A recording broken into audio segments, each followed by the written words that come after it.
선생님, 혹시 국세청에 PCI 시스템이라는 것이 있다는 말 들어보셨습니까? 재산 소비 소득 분석 시스템의 약자인데요. 이게 바로 우리나라 모든 국민의 재산과 소득, 심지어 신용카드 사용 내역까지 샅샅이 분석해서 이 사람 버는 것보다 쓰는 게 훨씬 많네? 분명 숨겨둔 돈이 있거나 세금을 떼먹었을 거야 하고 세무조사 대상을 골라내는 무서운 인공지능 시스템입니다.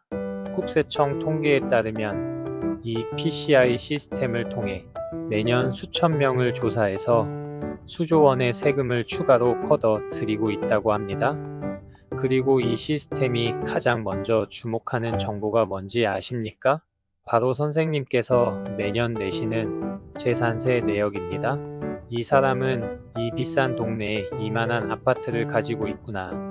그런데 소득 신고는 별로 없네? 돈이 어디서 났을까? 바로 이렇게 시작되는 겁니다.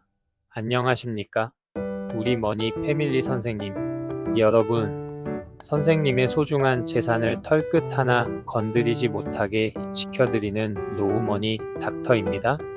오늘 나도 모르는 사이 내 모든 것을 들여다보고 있는 국세청의 무서운 감시망의 정체와 그 감시망에 걸려 세금 폭탄을 맞는 최악의 상황을 피하는 모든 비법을 제가 낱낱이 알려드리겠습니다. 자, 그럼 국세청은 도대체 어떤 사람들을 1순위 조사 대상으로 지목할까요? 제가 오늘 자금 출처 조사 위험 차가진단 체크리스트를 공개하겠습니다.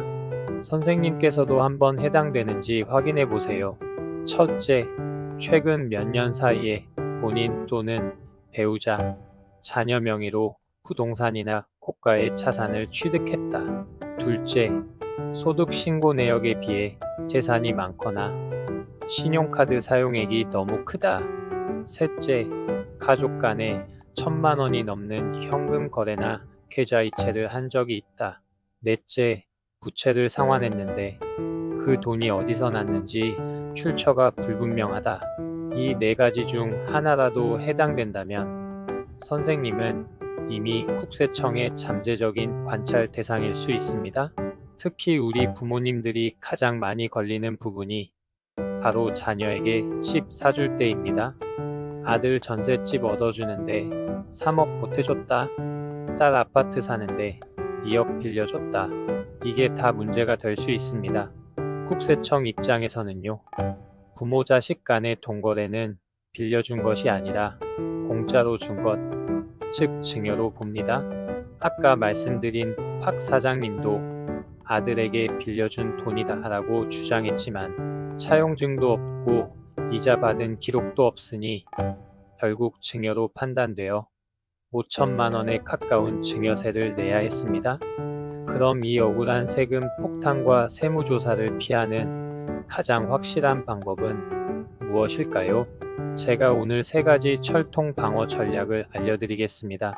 첫 번째 전략, 모든 것을 서류로 남기십시오. 자녀에게 돈을 빌려줄 때는 아무리 가족이라도 반드시 차용증을 쓰셔야 합니다. 인터넷에 있는 표준 양식을 사용하셔도 좋고 변호사 사무실에서 공증까지 받아두면 더 확실합니다.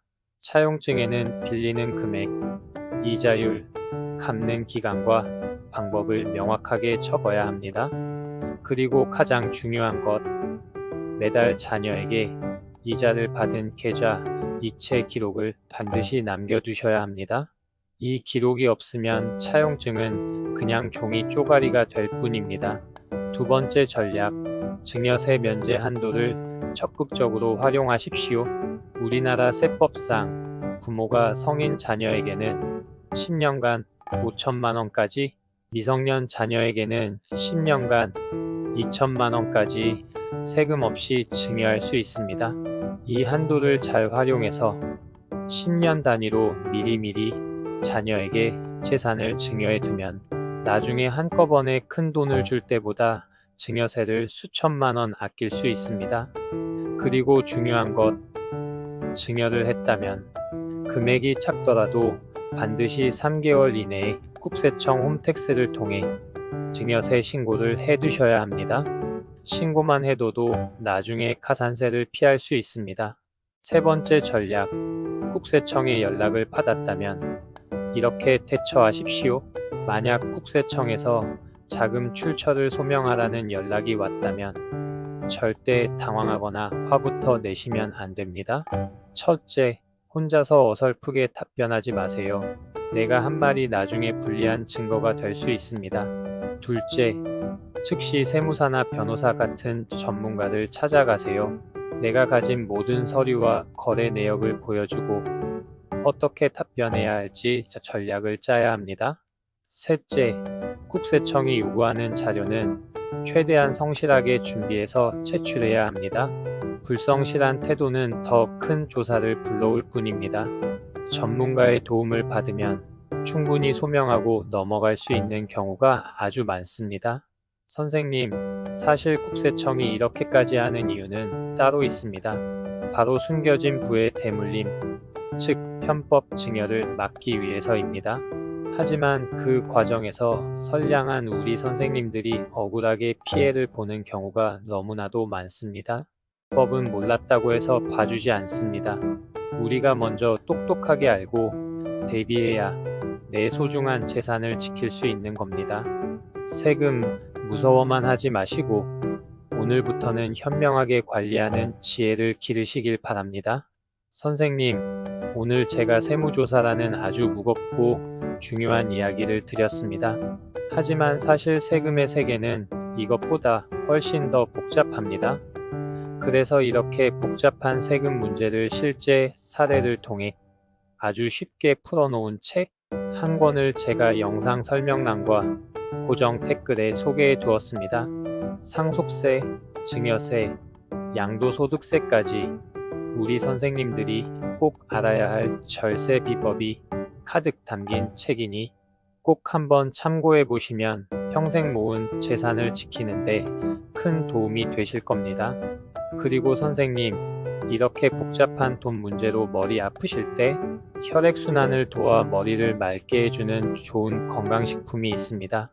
제가 우리 머니 패밀리 선생님들을 위해 깐깐하게 고른 제품이니 영상 아래 노후머니 닥터 스마트 스토어 링크에서 한번 확인해 보세요.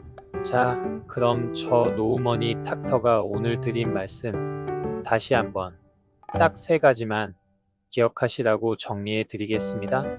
첫째, 국세청은 내가 낸 재산세를 보고 내 모든 것을 감시하고 있다. 둘째, 가족 간 동거래는 반드시 차용증과 계좌이체 기록을 남겨라.